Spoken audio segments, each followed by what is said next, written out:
Est-ce que vous savez qu'il existe un produit dans le monde, best-seller dans le monde, ou bien beaucoup en Occident, best-seller dans le monde, qui n'a aucun bénéfice intrinsèque pour l'être humain?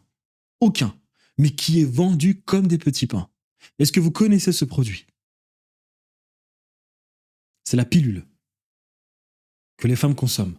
Un produit qui n'a aucun bénéfice pour le corps de la femme. Aucun. Mais lorsque tu vas l'expliquer à certaines femmes, elles vont te dire que s'il y a des bénéfices, c'est exceptionnel. Et quand je dis ça, ce n'est pas pour critiquer les femmes.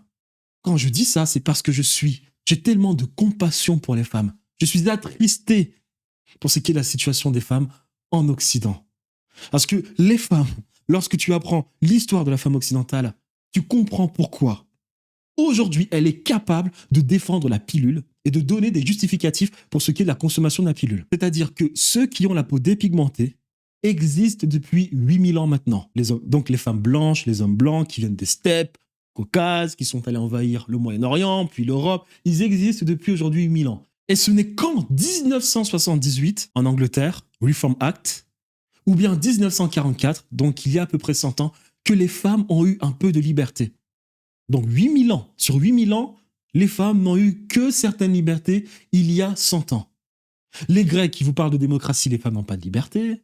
Ce sont des biens cheptels, elles servent à pondre des enfants. Les Ariens, les femmes servent à pondre des enfants. Les Romains, les femmes servent à pondre des enfants. Les Germaniques, les femmes servent à pondre des enfants. Ce n'est qu'en 1918 qu'on a commencé à penser qu'il fallait donner certaines libertés aux femmes. Et lorsque vous regardez ensuite le statut de ces femmes, vous vous dites, mon Dieu.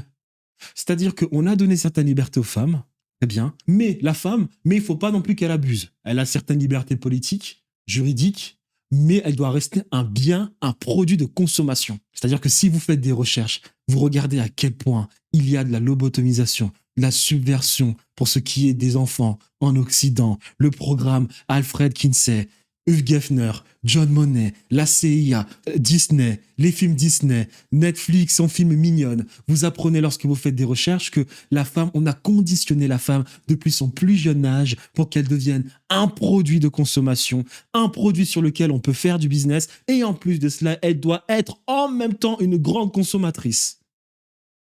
Donc ces femmes vivent dans une société qui les méprise profondément et c'est comme ça qu'aujourd'hui, il existe des produits qui n'ont aucun bénéfice pour le corps de la femme, mais certaines de ces consommatrices de ce produit seront capables de justifier la prise de la pilule.